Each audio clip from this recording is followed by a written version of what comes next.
तो बच्चे आज की क्लास में कर रहे हैं हम अपना लास्ट टॉपिक। तो बच्चे पेपर में इससे रिलेटेड क्वेश्चन भी मिल सकते हैं।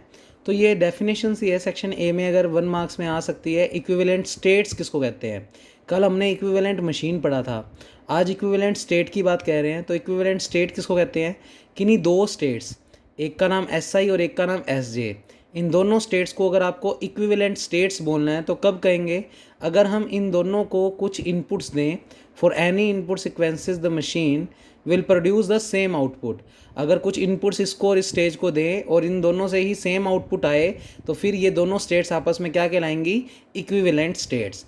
अब इक्विवेलेंट स्टेट्स कई टाइप की होती हैं, जीरो इक्विवेलेंट, वन इक्विवेलेंट, ऐसे ही kth इक्विवेलेंट। तो ये डेफिनेशन यूँ नहीं समझ पाओगे, इसको थोड़ा इसके थ्रू समझेंगे तो बेटर रहेंगे। तो जैसे क्वेश्चन पेपर में कैसे आएगा, क्योंकि क्वेश्चन ही आएगा पेपर में, इक्विवेलेंट स्टेट की डेफिनेशन आए तो सिर्फ इतनी लिख देना और कह देना इसके कई टाइप हैं, zero equivalent, one equivalent and so on, kth equivalent. अब बच्चे जीरो इक्विवेलेंट कैसे निकालते हैं, वन इक्विवेलेंट कैसे निकालते हैं, टू इक्विवेलेंट कैसे निकालते हैं, तो वो बता रहे हैं। तो वो कह रहा है फाइंड पाई जीरो का मतलब जीरो इक्विवेलेंट, पाई वन इक्विवेलेंट, ऐसे पाई टू इक्विवेलेंट। आपको एक फाइनाइट स्टेट मशीन दे रखी है और उसके लिए आपको जीरो इक्विवेलेंट, वन इक्विवेलेंट और टू इक्विवेलेंट निकालना है। और जैसे मैं ये तीनों सिखा दूंगा तो आपको अगर पाई थ्री भी निकालना हो तो आप सेम प्रोसीजर को फॉलो करते हुए पाई थ्री, पाई फोर ये निकाल सकते हो। तो फिलहाल इस क्वेश्चन में हमें तीन ही निकालने हैं, पाई जीरो, पाई वन और पाई टू। तो मैं इसको नोट्स में से ना समझा के मैंने ये पूरा डायग्राम अलग से बुला लिया है बच्चे, और अब मैं आपको सिखाता हूँ कि पाई जीरो, पाई वन और पाई टू इक्विवेलेंट कैसे निकालते हैं। तो बच्चे देखो, तो आप इस तरीके से देखो जिससे आपको वो चीज़ तो आपको यूँ समझ आ ही नहीं पाएगी। तो मैं यहाँ बनाऊँगा और ऐसे समझ गए तो आप अपने लैंग्वेज में बना सकते हो। लिखा वो हुआ है नोट्स में सब कुछ, पर बाकी आप यहाँ से समझो और उसके अकॉर्डिंग आप अपने नोट्स बना लो इस वाले क्वेश्चंस के लिए। तो बस आज के यही क्वेश्चंस करने हैं हमें। तो बच्चे सबसे पहले मैं पाई जीरो यानी जीरो इक्विवेलेंट निकाल रहा हूँ।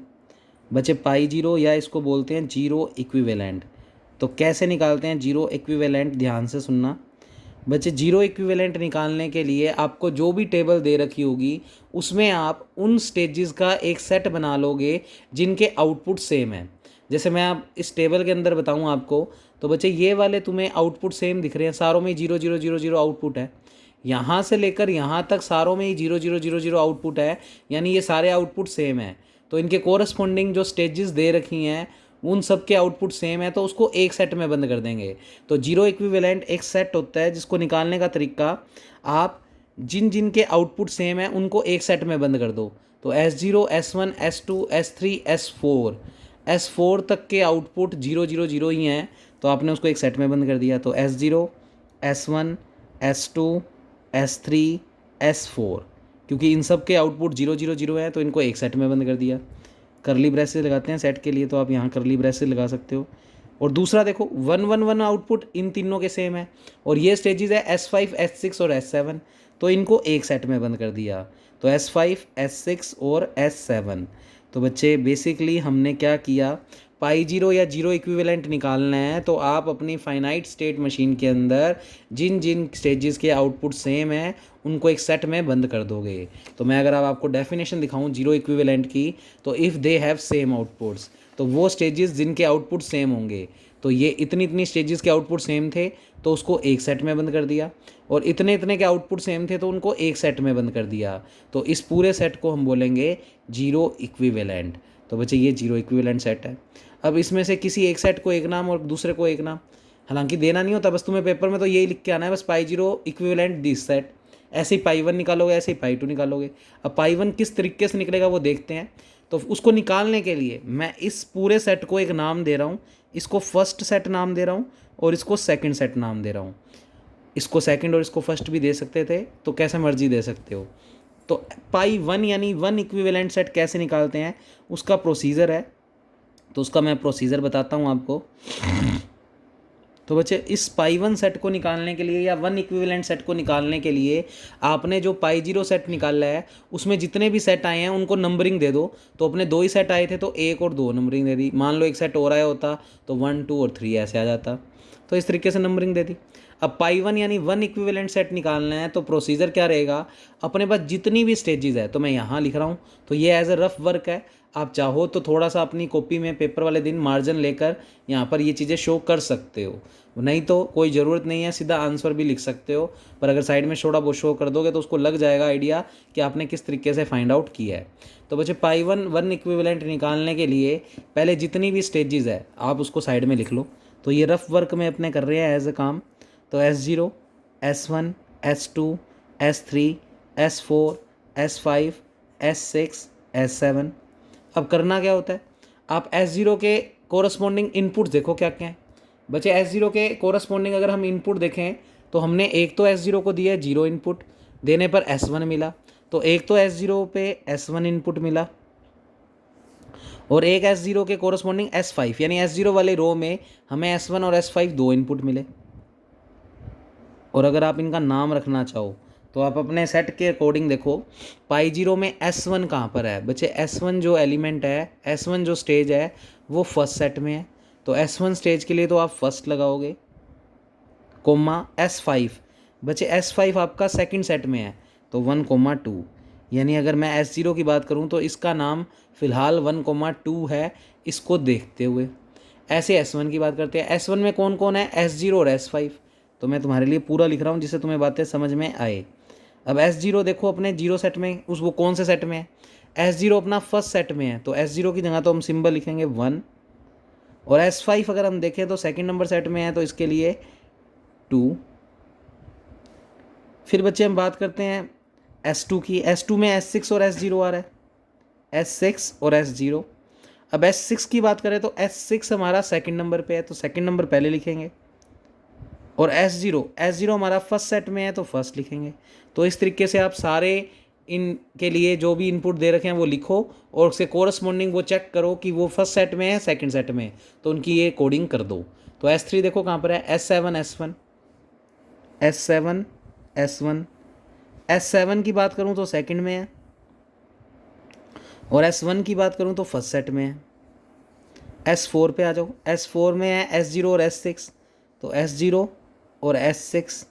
S0 की बात करूँ तो वो फर्स्ट सेट में है और S6 की बात करूँ तो वो सेकंड सेट में है।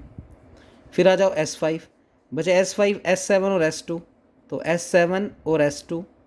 S7 की बात करूँ तो वो सेकंड में है और S2 की बात करूँ तो वो फर्स्ट में है। इस तरीके से आप सारों की कोडिंग करते जाओगे। S6 में देखो S0 S3, तो S0 S3। S0 की बात करूँ तो S0 फर्स्ट में है और S3 की बात करूँ तो बच्चे S3 भी 1 में है, तो इसका नाम 1,1 हो गया। S7 के लिए देखो S0 और S2, S0 और S2। S0 की बात करूँ और S2 की बात करूँ दोनों ही 1,1 में है, तो 1,1।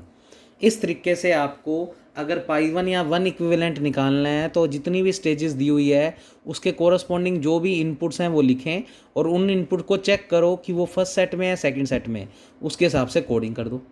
अब पाई वन सेट निकालना है तो वो कैसे निकलेगा बच्चे, इसमें जो सेम सेट है उनको आप एक साथ निशान दे दो। तो देखो जैसे मैं दे रहा हूँ जिसमें 1,2, अब 1,2 और 2,1 का मतलब अलग अलग है, तो 1,2 तो एक है, ये भी 1,2 है, तो मैं पे टिक कर रहा हूँ जो सेम है 1,2, बस ये 3 सेम है।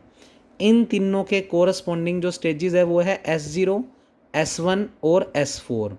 अब S1 या पाई वन सेट में लिखते वक्त कैसे लिखना है, जो 3 आउटपुट जिन जिन के आउटपुट सेम है उनसे एक सेट बनाएंगे, पर उनसे सेट बनाते वक्त यहाँ पर लिखते वक्त ध्यान रखना है। तो पहले देखो कि 1 2 1 2 1 2 ये आउटपुट दोनों सेम दे रहे हैं, जिनके कोरस्पॉन्डिंग स्टेज है आउटपुट सेम का मतलब क्योंकि इनका भी नाम यही है, इसका नाम भी यही है और इसका नाम भी यही है, तो ये तीनों के हमारे लिए आउटपुट सेम है। तो ये तीनों कौन कौन है, S0 S1 और S4। अब S0 S1 S4 आप इसमें देखो क्या वो एक ही सेट में है, तो S0 S1 और S4 एक ही सेट में है, तो आप यहाँ पर भी उसको एक ही सेट में रखोगे। तो S0 S1 S4 ये पूरा एक सेट में इसलिए रख दिया क्योंकि ये जो तीनों के आउटपुट सेम थे उन तीनों से जो सेट बन रहा था वो सेट एक के अंदर ही है। अगर मान लो बाय चांस ये S4 इसके अंदर ना होता तो हम S0 S1 को तो एक साथ रखते और S4 को अलग से एक सेट बना के लिख देते। फिलहाल तीनों के तीनों एक ही सेट में है, तो इसलिए बाई चांस S4 मान लो इसमें होता तो S0 S1 का तो एक सेट बनाते और S4 को अलग से लिख देते। तो इस तरीके से आपको सेम आउटपुट वालों का सेट बनाना है। अब ऐसे ही 2 1 वाला, टू वन वाले देखते हैं कौन कौन है, तो डबल टिक दे रहा हूँ, टू वन ये दोनों सेम है, टू वन ये भी सेम है बस। तो जो डबल डबल टिक के हैं वो सेम है, उनके कोरस्पॉन्डिंग आउटपुट देखो S2, इसके कोरस्पॉन्डिंग S3 और इसके कोरस्पॉन्डिंग S5। तो S2 S3 और S5, अब इसको चेक करो इसमें कि S2 S3 S5 क्या एक ही सेट में है। बच्चे S2 S3 तो एक सेट में है और S5 किसी दूसरे सेट में है। तो S2 S3 और S5 की पेयरिंग अगर हम इसमें लिखें तो S2 S3 एक साथ है, तो इसलिए उसको एक साथ ही लिख देंगे क्योंकि वो एक ही सेट का हिस्सा है। और S5 क्योंकि इस सेट का हिस्सा नहीं है पर इस पेयरिंग में सेम आ रहा है आउटपुट, तो अलग से हम S5 नाम का सेट यूँ लिख देंगे। तो जो अलग से है उसको अलग से ही लिखेंगे फिर हम। अब 1 1 वाली पेयरिंग बच्चे ये दोनों ही सेम है, तो इसको एक स्टार निशान दे देते हैं। ये दोनों के आउटपुट सेम है, इसके कोरस्पॉन्डिंग स्टेजेस देखो S6 और S7, और S6 और S7 एक ही सेट में है तो इनको एक साथ ही पेयरिंग में रखेंगे, तो S6 और S7। और ये फाइनल हमारा बन गया बच्चे पाई1 इक्विवेलेंट। तो मैं नोट्स के अकॉर्डिंग आपको चेक कराऊँ तो पाई1 इक्विवेलेंट में S0 S1 S4, S0 S1 S4, S2 S3, S2 S3, S5 S5 और S6 S7, S6 S7। अब हमें क्योंकि इस क्वेश्चन में पाई2 भी निकालना है, तो बच्चे अगर पाई1 सीख गए तो पाई2 बिल्कुल सिमिलर रहेगा। तो पाई2 निकालते वक्त हम पाई1 को देखेंगे, जैसे पाई1 निकालते वक्त पाई0 को देखा था, तो पाई2 निकालते वक्त पाई1 को देखेंगे। अब इसमें टोटल 4 सेट आ रहे हैं तो इनको भी नंबरिंग दे देंगे। अब वो नंबर भूल जाओ, अब इसका नंबर 1 हो गया, इसका नंबर 2 हो गया, इस सेट का नंबर 3 और इस सेट का नंबर 4। और हमें कौन सा सेट निकालना है, पाई2 इक्विवेलेंट। तो पाई2 या इसको बोलते हैं 2 इक्विवेलेंट। तो ऐसे 3 निकालने को बोलता तो आप सेम प्रोसीजर फॉलो करते हुए तो पाई2 निकालेंगे तो पाई1 की हेल्प से। पर उसके लिए भी आप पहले यही स्टेजेस बुला लो, यही सारे नाम हैं। अब ये नाम चेक करेंगे इसके कोरस्पॉन्डिंग। तो मैं एक बार फिर से बुला रहा हूँ, तो बच्चे इन इनपुट्स को मैं अलग से बुला रहा हूँ और फिर अपने इक्विवेलेंट सेट निकालेंगे। तो मैं यहाँ रफ वर्क वाला काम कर रहा हूँ, तो आप वापस से वही स्टेजेस एज इट इज़ बुला लो। S0 S1 S2 S3 S4 S5 S6 S7। Inputs यहाँ से टेबल से देख कर लिख सकते हो। तो S0 का S1 S5, तो मैं ऊपर से ही नकल मार रहा हूँ क्योंकि वो हमने वहाँ पर लिखा हुआ है अच्छे से।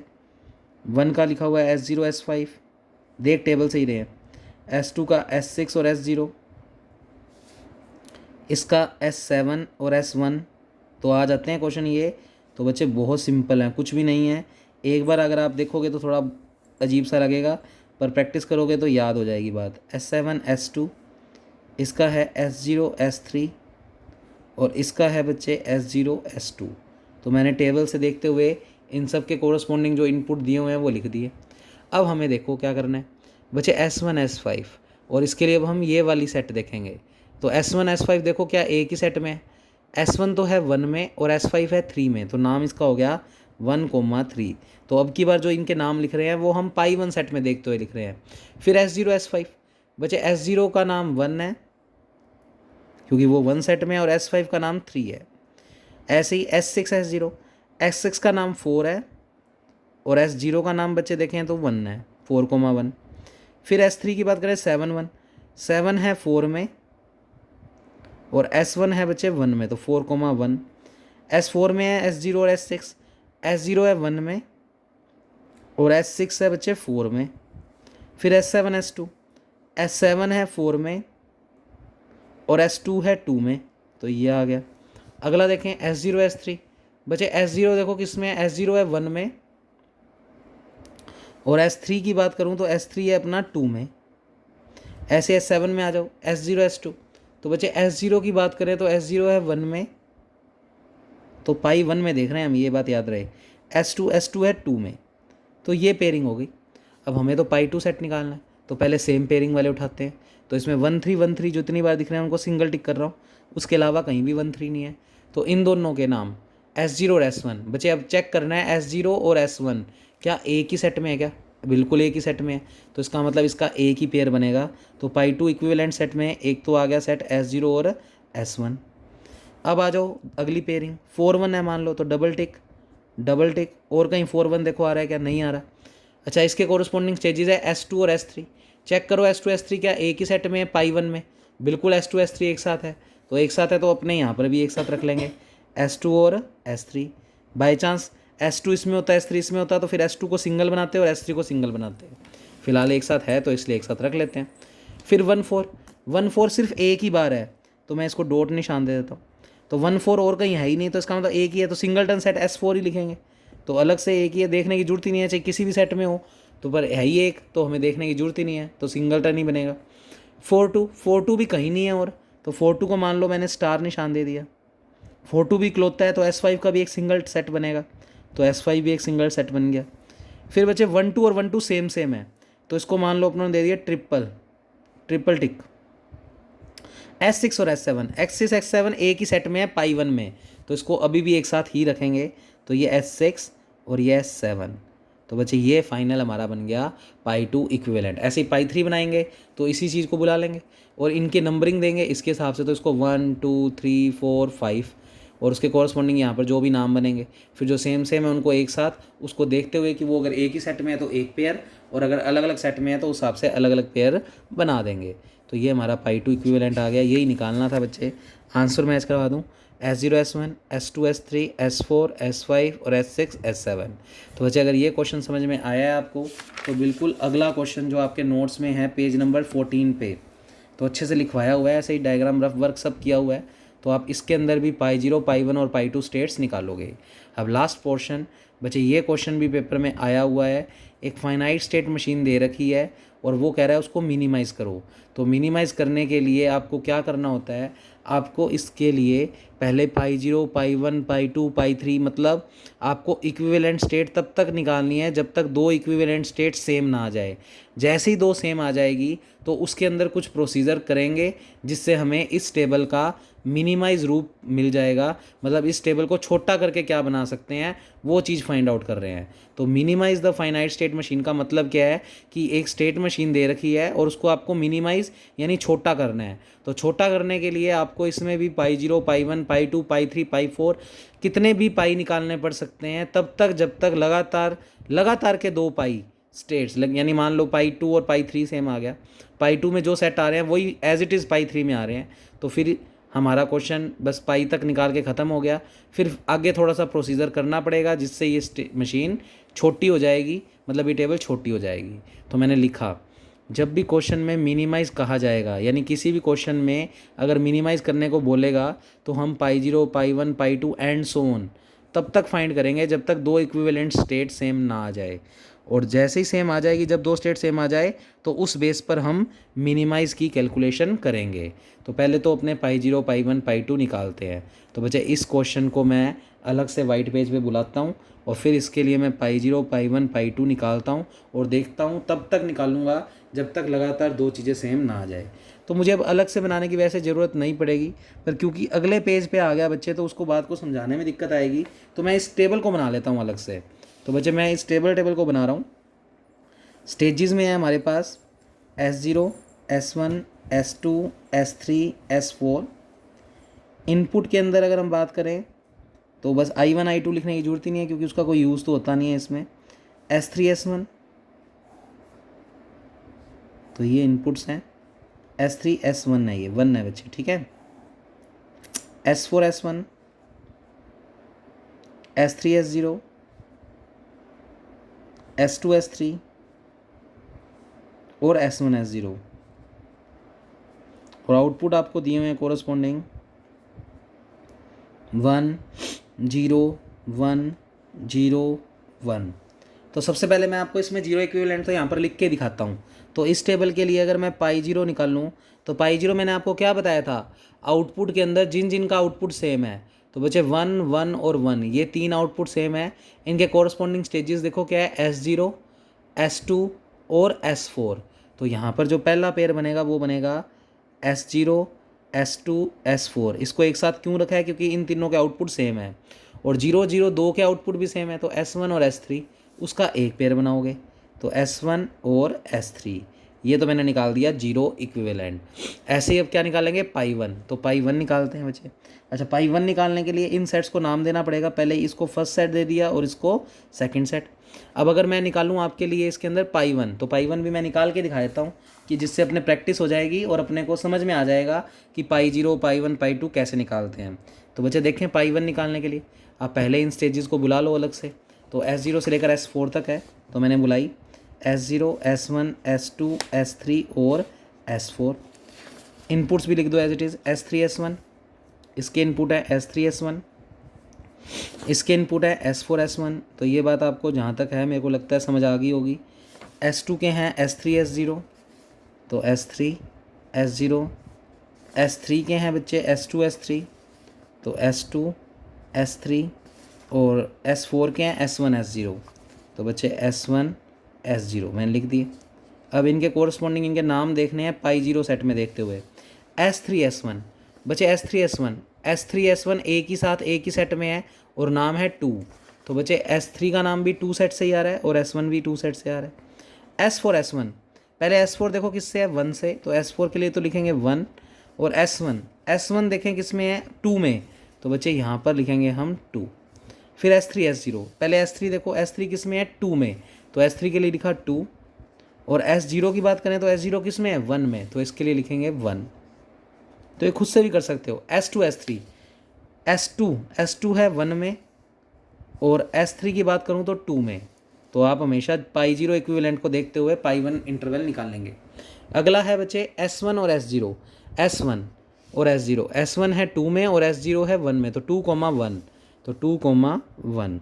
अब पाई 1 सेट लिखना है, तो बच्चे सबसे पहले पाई 1 सेट लिखने के लिए पेयरिंग बनाओ। 2 वाली देखो, 2 वाला कोई और है ही नहीं, एक सिंगल है, तो S0 सेट को तो हमें देखने की जरूरत ही नहीं है कि वो पाई जीरो में कौन से सेट में बैठा है, क्योंकि एक सिंगलटन एलिमेंट है तो एक अलग से ही सेट बनेगा।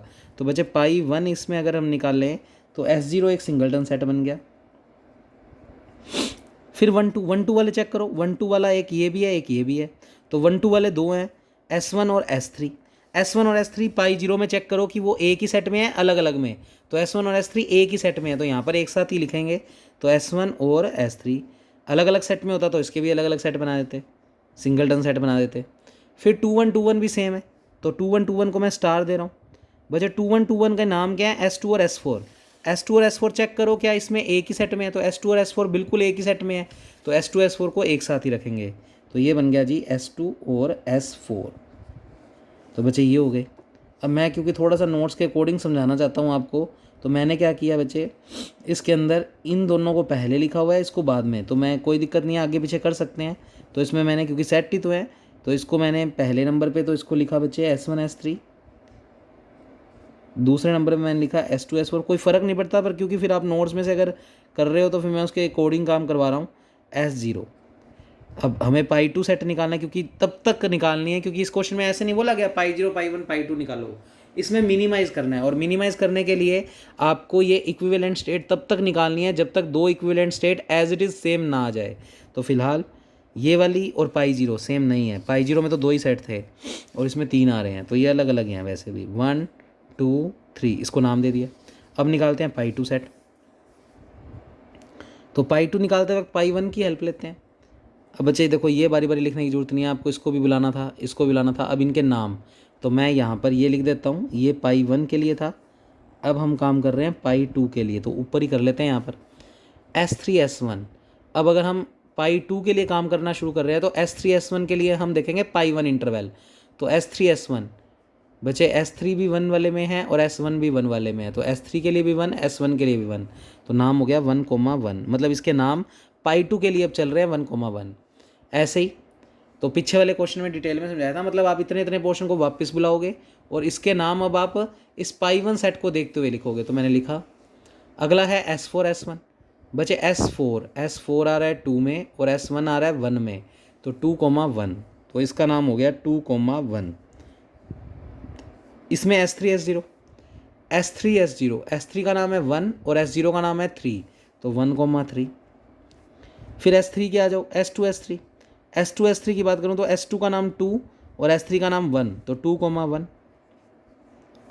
10 बचे S1 है 1 में और S0 है 3 में, तो 1,3। सबसे पहले 1,1 चेक करो कहीं और आ रहा है, नहीं आ रहा, तो ये इकलौता है तो S0 को तो इकलौता ही रखेंगे, तो ये S0 इकलौता ही बनाया। अगला देखो बचे 2,1 दो बार आ रहा है, तो 2,1 किस किस के कॉरस्पॉन्डिंग है, S1 और S3, तो S1 और S3 को चेक करो पाई 1 में, S1 S3 एक साथ ही है तो एक साथ ही लिखेंगे, तो S1 और S3। फिर आता है 1,3 ये भी दोनों सेम है, तो 1,3 और 1,3 दोनों सेम है। 1,3 S2 में है और 1,3 S4, तो S2 और S4 बिल्कुल पाई 1 में एक साथ हैं, तो इसमें भी एक साथ ही लिखेंगे। तो बच्चे आप लोग देख पा रहे हो कि जो मैंने पाई 2 निकाला है और जो पाई 1 निकाला है उनमें जो सेट्स हैं वो बिल्कुल सेम है। आगे पीछे हैं, इसको भी अरेंज कर दो चाहिए। तो बच्चे कुल मिलाकर S0 सिंगलटन सेट इसमें भी, S2 S4 इसमें भी और S1 S3 इसमें भी। इसका मतलब लगातार पाई 1 और पाई 2 में जो एलिमेंट्स आ रहे हैं वो सेम आ रहे हैं। तो इसका मतलब ये मशीन जो है वो अब इस वक्त ये वाली कंडीशन दे चुकी है। अब ये दे चुकी है तो हम अब मिनिमाइज़ कर सकते हैं। मिनिमाइज़ करते कैसे हैं, ध्यान से सुनना, छोटा सा प्रोसीजर है, तो वो मैं नोट्स में से समझाता हूँ आपको। तो ये चीज़ आपको समझ आ गई होगी कि इसमें सिर्फ पाई 2 तक निकाल के क्यों छोड़ दिया, क्योंकि पाई 1 और पाई 2 सेम आ गए। तो इसका मतलब क्वेश्चन तो अपने पास मिनिमाइज़ करने की कंडीशन में आ गया है। तो हमने लिखा यहाँ पे, तो पाई 1 और पाई 2 बिल्कुल वही निकालने में है जो मैंने निकाले थे। और देख सकते हो पाई 1 और पाई 2 सेट क्या आ गए, इक्वल। तो आप इसको शब्दों में लिखना चाहो तो कह सकते हो कोई kth इक्विवेलेंट बराबर आ गया पाई 1 के, जहाँ पर k का मान ग्रेटर दैन इक्वल टू 1। तो आगे पाई 3 पाई 4 भी निकालोगे तो वो इन्हीं के बराबर आते जाएंगे। तो इसका मतलब k की जगह तो 1 2 3 कुछ मर्जी लिख लो, वो पाई 1 के ही बराबर आता जाएगा। जैसे पाई 2 पाई 1 के बराबर, ऐसे पाई 3 भी पाई 1 के बराबर आएगा, पाई 4 भी पाई 1 के बराबर। तो ये कंडीशन तो यहाँ पर ख़त्म हो गई। और चाहिए इससे कन्फ्यूज़ होते तो मत भी लिखना। तो पाई 1 और पाई 2 क्या आ गए, इक्वल। फिर साइड में नोट्स लगवाए, इनको नहीं लिखेंगे तो फिर समझ नहीं आएंगी बातें। बचे पाई 1 और पाई 2 इक्वल आ गए तो उसके अंदर दूसरे एलिमेंट को एलिमिनेट करना है। तो अब हमें मिनिमाइज़ करने के लिए प्रोसीजर क्या करना होता है कि जो दो इक्विवेलेंट स्टेट सेम आ गई उनका जो भी लास्ट दूसरा एलिमेंट मत बोलो, ऐसे बोलो जो उस सेट के लास्ट एलिमेंट होंगे। तो जैसे ये पाई 1 और पाई 2 तो बराबर ही है, तो चाहिए पाई 2 में देख लो चाहिए पाई 1 में देख लो। बच्चे इस सेट का लास्ट एलिमेंट ये है और इस सेट का लास्ट एलिमेंट ये है, ये तो है ही सिंगलटन सेट, तो इसकी बात ही नहीं करेंगे। बाई चांस मान लो इसमें 3 एलिमेंट होते हैं S2 S4 S5, तो हम S5 को एलिमिनेट करते हैं। फिलहाल हम इसके आखिरी बंदे यानी दूसरे एलिमेंट को एलिमिनेट कर रहे हैं, तो हमें S3 और S4 ख़त्म करना है। तो अब हम S3 और S4 को रिमूव कर रहे हैं। अब रिमूव करते कैसे हैं, तो लिखा हमने now we can eliminate S3 and S4। तो जैसे ही दो इक्विवेलेंट स्टेट सेम आ जाए तो उसके अंदर जो सेट्स आ रहे हैं उनके लास्ट एलिमेंट को एलिमिनेट करना है। तो इस सेट का लास्ट एलिमेंट S3 और इस सेट का लास्ट एलिमेंट S4। तो हमें क्वेश्चन में S3 और S4 को एलिमिनेट करना है, ख़त्म करना है। यानी हम जो अपनी टेबल बना रहे हैं उसमें S3 S4 को नहीं लेंगे। तो बच्चे हमारे क्वेश्चन में से हमने S3 और S4 को हटा दिया। तो मेरे को टेबल की ज़रूरत पड़ेगी, तो मैं उस वाइट पेज को बुला रहा हूँ जिसमें मैंने टेबल ऑलरेडी बना रखी थी, जिससे हमें बात समझने में दिक्कत ना आए। तो बच्चे ध्यान से समझेंगे, बड़ा इंपॉर्टेंट काम है मिनिमाइज़ करना, और पेपर में आ जाता है ऐसा क्वेश्चन। तो अगर आप ये यूनिट करके जा रहे हो तो इसको थोड़ा ध्यान से समझेंगे। तो ये था क्वेश्चन। बच्चे S3 S4 तो एलिमिनेट कर दिया, तो बच्चेगा क्या S0 S1 S2। तो मैंने लिखा S0 S1 S2। इनपुट में I1 और I2 दो इनपुट दे रखे थे। अब ये नाम तो देखेंगे अभी रखेंगे, आउटपुट वही रख दो। S0 के कोरस्पॉन्डिंग 1, S0 के कोरस्पॉन्डिंग 1, S1 के कोरस्पॉन्डिंग 0, S1 के कोरस्पॉन्डिंग 0 और S2 के कोरस्पॉन्डिंग 1, S2 के कोरस्पॉन्डिंग 1। अब ये चीज़ चेंज हो जाएगी और वो कैसे करते हैं वो देखते हैं। S3 S4 तो बनाना ही नहीं, क्योंकि वो तो एलिमिनेट करना है। जो भी टेबल के अंदर लास्ट एलिमेंट्स होंगे उनको लिखना ही नहीं, तभी तो ये मिनिमाइज़ होएगी। मिनिमाइज़ का मतलब क्या था, जो इतनी बड़ी टेबल दी थी उसका छोटा रूप। तो बच्चे ये लिख दिया। अब ये चीज़ें कैसे लिखेंगे, अब ये चीज़ें इस चीज़ को देखते हुए लिखते हैं। तो देखो कैसे, S0 में पहले इनपुट मिल रहा था S3, तो बच्चे हम उस सेट में जाएंगे। तो S0 के कोरस्पॉन्डिंग हमें S3 इनपुट मिल रहा था। यहाँ पर इनपुट के नाम थे I1 और I2, आप चेक कर सकते हो अपने क्वेश्चन में। तो S0 को I1 इनपुट देने पर S3 मिल रहा था, पर अब हमें S3 S4 तो लिखना ही नहीं टेबल में कहीं भी, क्योंकि एलिमिनेट कर रहे हैं उनको। तो बच्चे S3 अपने इस पाई 1 या पाई 2, क्योंकि दोनों बराबर हैं, किसी मर्जी में देख लो, S3 सेट से जस्ट पहले वाला एलिमेंट लिखना है। अगर बाई चांस मान लो इससे पहले कोई एलिमेंट ही ना होता तो यही लिख देते, फिर लिखना पड़ता, फिर मजबूरी होती। तो पर ऐसा नहीं होगा, जब S3 और S4 एलिमिनेट कर रहे हैं तो ऐसी कंडीशन आएगी ही नहीं। तो बच्चे फिलहाल S3 से जस्ट पहले कौन है, S1। तो आप यहाँ पर टेबल में जो S3 इनपुट दे रखा था इसकी जगह चेंज करके क्या लिख दोगे, S1। ऐसे ही S0 को I2 इनपुट देने पर S1 से कोई तकलीफ़ नहीं है, और वैसे इसको भी हम उसी से देख रहे हैं। S1 से जस्ट पहले देखो टेबल में क्या है, इस वाले इक्विवेलेंट में S1 से जस्ट पहले कोई एलिमेंट ही नहीं है, तो S1 ही लिख देंगे। तो हमने इसलिए यहाँ पर S1 ही लिख दिया। अब आ जाओ S1 पे। बचे S1 को I1 इनपुट देने पर S4 मिल रहा है, पर S4 को तो हम एलिमिनेट कर रहे हैं। तो S4 से जस्ट पहले क्या लिखा हुआ है, S2, तो हमने इसलिए यहाँ पर क्या लिख दिया, S2। फिर S1 को I2 इनपुट देने पर S1, तो टेबल में देखो S1 से जस्ट पहले कौन है, S1 से जस्ट पहले कोई है ही नहीं तो S1 ही लिख देंगे, तो S1 ही लिख दिया। फिर आ जाओ S2 पे, बचे S2 में पहले I1 इनपुट देने पर S3, पर S3 तो लिखना नहीं, तो S3 से जस्ट पहले वाला एलिमेंट S1 है तो हमने S1 लिख दिया। ऐसे ही S2 को I2 इंटरवल देने पर इनपुट देने पर S0, तो S0 से जस्ट पहले वाला एलिमेंट। अब S0 जो है वो एक सिंगलटन सेट है, उससे पहले कोई एलिमेंट ही नहीं है तो S0 ही लिख देंगे, तो यहाँ पर S0 ही लिख दिया। तो इस तरीके से लिखा है, तो इसको मैंने थोड़ा शब्दों में लिखा क्योंकि S तो याद रहेगा नहीं, हालांकि पेपर वाले दिन आप वीडियो चला लेना, आपको याद रह जाएगा। इसमें टेबल में इनपुट की वैल्यू फिल करने के लिए मेन टेबल में गिवन वैल्यू को पाई2 सेट में उससे पहले वाली वैल्यू पुट की है। तो अपने शब्दों में कुछ मर्जी लिख सकते हो। तो मैंने क्या लिखा है, इनके इनपुट्स को पुट करने के लिए हमने पाई2 इंटरवल में देखा और उनसे जस्ट पहले वाले एलिमेंट लिखे हैं, और अगर जस्ट पहले कोई एलिमेंट नहीं है तो वही एलिमेंट लिख दिए, और यदि पहले कोई वैल्यू नहीं है तो वही वैल्यू लिखेंगे। और यदि क्वेश्चन में पाई1 बराबर पाई2 आ जाए और पाई2 में बाय चांस मान लो कोई सेट ऐसा होता है जिसमें 3 एलिमेंट होते, तो हम फिर किसको एलिमिनेट करते, S3 को, यानी लास्ट वैल्यू को एलिमिनेट करते। जो मैं आपको ऊपर पहले ही बता चुका हूँ कि सेकंड वैल्यू एलिमिनेट करने का मतलब है उस सेट में जो जो लास्ट वैल्यू थी उनको एलिमिनेट कर रहे हैं। तो इस तरीके से आप एलिमिनेट करके जो बड़ी टेबल दी हुई थी उसका मिनिमाइज आप कर सकते हैं। तो बच्चे ये आपको करना है। इसी के साथ आपका ये यूनिट ख़त्म। अब ये वाली इक्विवेलेंट की ये सिर्फ डेफिनेशन पढ़नी है। तो इक्विवेलेंट रिलेशन भी किसको कहते हैं, जिनमें इक्विवेलेंट स्टेट सेम आ जाए तो फिर वो इक्विवेलेंट रिलेशन कहलाएगा। तो ये दोनों इक्विवेलेंट स्टेट्स बराबर आ जाएंगी इसके अंदर, मतलब पाई0 पाई1 पाई2 में कोई ना कोई 2 स्टेट्स बराबर आ जाएंगी, तो इसको इक्विवेलेंट रिलेशन के रूप में कह सकते हैं कि ये आपस में इक्विवेलेंट रिलेशन रखते हैं। तो बच्चे इसी के साथ हमारा ये यूनिट कंप्लीट। तो थोड़ा सा कॉम्प्लिकेटेड या अजीब सा था पर इतना मुश्किल नहीं था। तो आप इतना काम करके जाएंगे इस पेपर में तो बहुत अच्छे से नंबर लेकर आ पाएंगे। Okay, thank you class.